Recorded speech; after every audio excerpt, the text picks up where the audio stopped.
Out on a small Midwest farm, you do not need the newest tractor. You need one that starts easy, pulls steady, and feels like an old friend. In this countdown, we are naming 7 classic tractors that still earn their keep today. Stay with me, because every pick gets stronger, simpler, or more surprising. And the number 1 choice might change what you hunt for next. Number 7, the Case 530.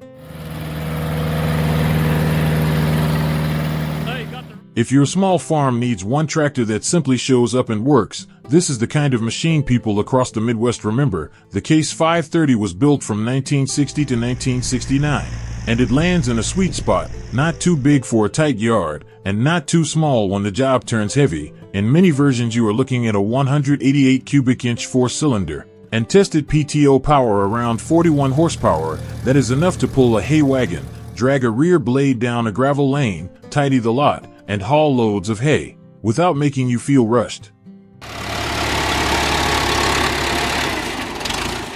What makes the Case 530 feel right is the way it takes throttle. You ease the lever forward, the engine note firms up, and the tractor settles into a calm pull. For a lot of owners, that predictable feel matters more than fancy options, because when you are moving hay, cleaning up around the barn, or grading a driveway after a hard rain, you want control, not surprises. Many 530 tractors were set up with power steering, a 540 PTO, and a 3-point hitch, so it can run common small farm implements with no fuss. Ownership is where the 530 earns its keep. It is a tractor you can live with, straightforward systems, and a reputation for running a long time with basic care, clean oil, clean fuel, coolant in good shape, and regular greasing. It is also the kind of tractor that does not demand attention every weekend. You fix what is worn, and then you go back to making progress. That is why so many of these tractors stayed on family farms long after newer machines arrived.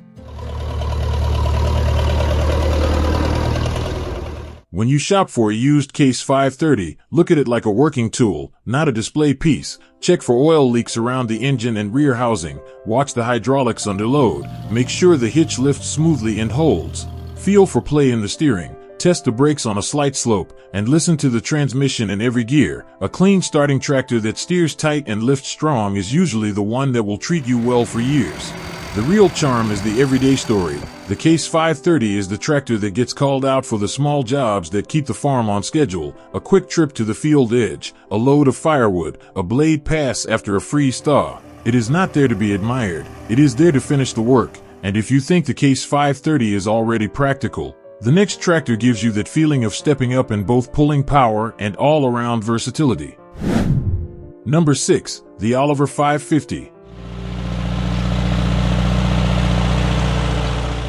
This one is a hidden gem, because a lot of people talk John Deere and Farmall first, but folks who actually ran an Oliver 550 tend to remember it for how smooth and compact it feels. It was built from 1958 through 1975, and it became one of the longest-running Oliver models, which tells you it kept selling for a reason. In real working numbers, it is right in that sweet spot for a small farm, with about 41 horsepower at the PTO, and roughly mid-30s at the drawbar, enough to handle hay tools, a brush hog, a blade, a small baler in the right setup, and the day-to-day pulling that never ends on a Midwest place.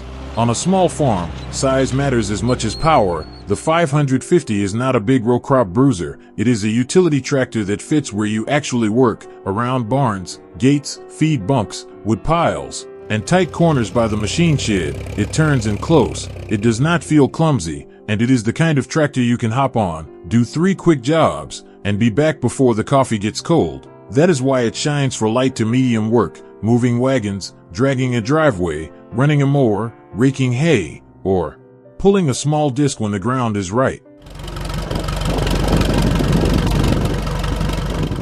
The driving experience is part of the charm. The engine note is steady, not harsh, and the tractor feels planted, like it wants to stay on task. Many were ordered with power steering, and that matters if you are using it in a yard all day. It also came with practical features people appreciate, like disc brakes and a simple gear transmission. The controls are straightforward. The tractor responds without drama, and that calm, predictable feel is exactly what older owners tend to trust. Now here is where the 550 becomes more than just a pretty classic. It has real value because it can still work. It has the look and the sound that bring back memories. But it is not so old that it feels fragile or fussy. It was even promoted as a 3-plow class tractor in the right soil, which is a strong statement for its size. And it was offered in many configurations over the years. That versatility is why you still see them earning their keep, not just sitting in a parade line.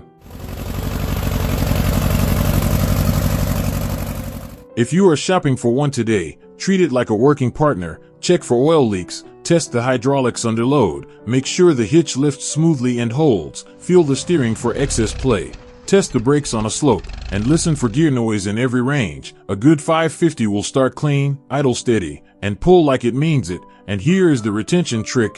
Everyone talks Deere and Farmall, but the Oliver 550 is the one that surprises people, because it feels like a bigger tractor than it looks.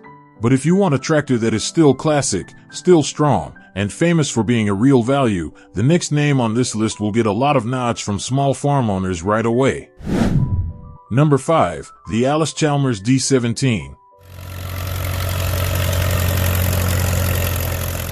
This is the kind of tractor that fits the Midwest like a well-worn glove, strong enough for a mixed small farm, yet not so big that it turns chores into a wrestling match. The D17 ran from 1957 through 1967, built as the next step after the WD-45, and it shows in the way it works: steady field work and steady chores.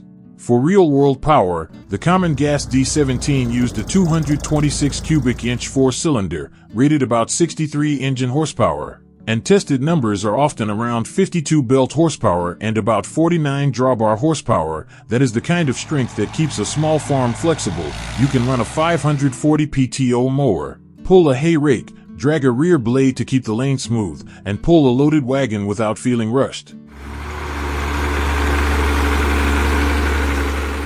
What makes the D17 a good Midwest match is balance. It has enough muscle to do serious work, but it still feels manageable in the yard. You ease the throttle forward, the engine note firms up, and the tractor settles into a calm pull. Many came with an 8-speed transmission and the power director hand clutch, which lets you slow down and keep control when a windrow gets heavy or the ground turns soft. Many were ordered with power steering and a wide front, which helps when you spend the day turning around barns, gates, wagons, and tight corners by the shed. And because so many were sold, you still find plenty of know-how in farm country. Now let us talk about value. The D17 is often the choice for people who want strong performance, but do not want to pay extra just because the name is hot. It is a tractor that quietly does the work, then goes back to the shed. There are tractors that get famous, and there are tractors that get hours. The D17 is the second kind. The proof is in the seasons: spring tillage, summer mowing, fall wagons, winter snow, and it just keeps showing up. If you are shopping for a used D17, check the hydraulics, test the PTO under load, drive it through every gear, listen for transmission noise, look for oil leaks, test the brakes on a slope, and study tire wear. Buy the right one, and it can serve a long time. And here is the feeling that keeps people loyal. Some tractors do not need to be loud to be respected. They prove themselves when the weather is turning, and you still have one more job before dark. If this pick surprised you with how much value you can get, the next tractor is a true icon that almost everyone in the Midwest has heard of, and it is not only because it is painted green. Number 4, the John Deere 3020. On a small farm, you do not need the biggest tractor on the road. You need the one that becomes the backbone. The 3020 earned that reputation across the Midwest. Built from 1964 to 1972 as part of the John Deere New Generation line, it brought modern comfort and modern power without losing that simple farm feel. It was offered with 4-cylinder engines, including a diesel at about 4.4 liters, plus gasoline and LP gas options, and the power sits in a very useful range, about 70 PTO. Horsepower with the synchro range transmission, about 65 PTO horsepower with the power shift, and tests put it around 71 at the PTO. That is enough to run a baler, a mower, and the everyday equipment a small farm depends on. What older owners appreciate most is how steady it feels. It starts, it warms up, it settles into a smooth pull. You can work a long afternoon without feeling like you are fighting the machine. The throttle comes on clean. The engine note stays solid, and the tractor feels planted when you ease into a load. Many farmers say the 3020 feels trustworthy, like it was built to be used every day, not just parked for show. Another reason the 3020 holds its place is parts and community. When you live out in the country, that matters, because you want filters, hoses, seals, and wear parts without a long hunt, and you want neighbors who have already fixed the same issue. The 3020 has that advantage. There are manuals, salvage parts, and a deep bench of experience in farm country, so owning one does not feel like a gamble. In daily use, this is a true all-around tractor. It can pull a small square baler, run a brush hog, push snow with a blade, drag a driveway, and move hay wagons during harvest. It is big enough to feel solid, but still manageable around barns and gates, and that balance is why so many families kept a 3020 even after newer tractors showed up. If you are buying one today, check the transmission first. Many have the 8-speed synchro range, some have the 8-speed power shift. Both can be good when cared for, but you want smooth shifting, no harsh engagement, and clean oil. Check the hydraulics under load, make sure the steering is not loose, test the brakes on a slope, and look closely at the electrical system and wiring. A well-kept 3020 tends to hold value, because people know what it can do, but if you want something smaller, more friendly in tight yards, and built for the chores that happen close to home, the next tractor is a name that American families have trusted for decades. Number 3, the Massey Ferguson 135. If there's one old tractor that feels like it was made for small farms, this is it. The 135 was built in the mid-1960s into the mid-1970s, and it became famous because it is the right size, the right power, and the right attitude. It does not try to impress anybody, it just works. Most 135 tractors came with dependable 3-cylinder engines, often the Perkins diesel, and in real tests you are usually looking at around 38 to 45 PTO horsepower depending on the version. That is plenty for the jobs that keep a small Midwest place moving, without being so much tractor that it becomes stressful to handle.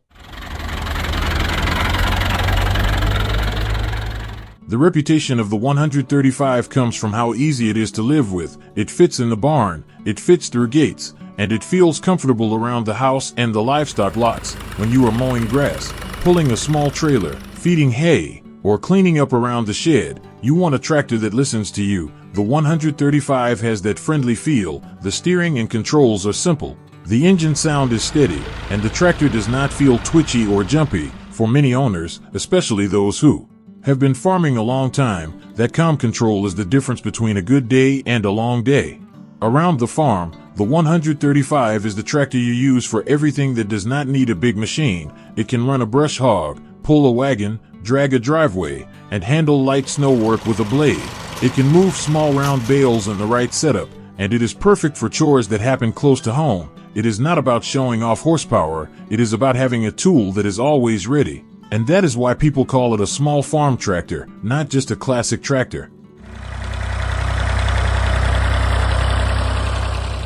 Long-term ownership is another reason it keeps showing up on lists like this. A 135 that gets regular maintenance will often run for decades. Clean fuel, fresh oil, coolant checked, grease fittings kept up, and it just keeps doing the same jobs year after year. The beauty is that it does not usually bring drama. It does not constantly surprise you with a new problem, and when something does wear out, the design is straightforward enough that many owners can handle basic repairs without turning it into a major project. And then there is the nostalgia. If you grew up in farm country, you have probably seen a small Massey sitting behind the barn, dust on the hood, ready to go when someone needs to move a wagon or mow a field edge. That picture feels like the Midwest: quiet work, steady routines, and a machine that earns respect by being there, day after day. But if you love the look and spirit of a classic row crop tractor, with that true American field soul, the next pick will take you straight back to the golden years of Midwest farming. Number 2, the Farmall H. For many Midwest families, this tractor is not just iron and paint, it is a memory you can still hear, a steady 4-cylinder sound rolling across a field at sunrise. The Farmall H was built from 1939 to 1953, and more than 300,000 were made, which is why it still shows up in sheds, parades, and working lots across America. On a small farm, it fits the jobs that built family farms in the first place: light to medium pulling, garden work, cultivating, hauling a wagon, and all the chores that happen between breakfast and supper. The engine was a 152 cubic inch gasoline 4-cylinder, and in factory-era tests it was often around 26 drawbar horsepower and about 29 belt horsepower. That may not sound big today, but in its time it was the kind of power that could run a farm, one careful job at a time.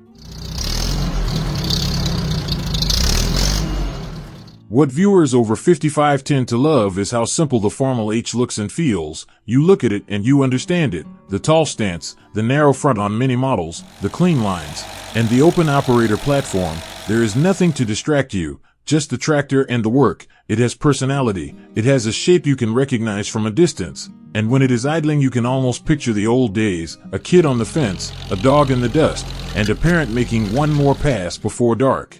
For modern small farm use, the Farmall H still makes sense if your work is not heavy tillage. It can pull a small trailer, drag a driveway, move supplies, and handle seasonal chores that do not demand high horsepower. It is also a tractor that teaches a calm pace. You plan the job, you take your time, you let the machine do what it was built to do, and that slower rhythm is part of why people still enjoy owning one.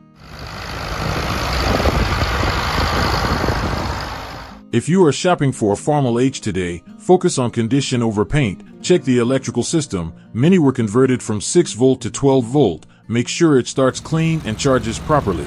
Look for oil leaks around the engine and final drives. Watch for smoke under load. Listen for knocks. And feel for wear in the steering and brakes. A good one will start without a fight, idle steady, and pull smoothly.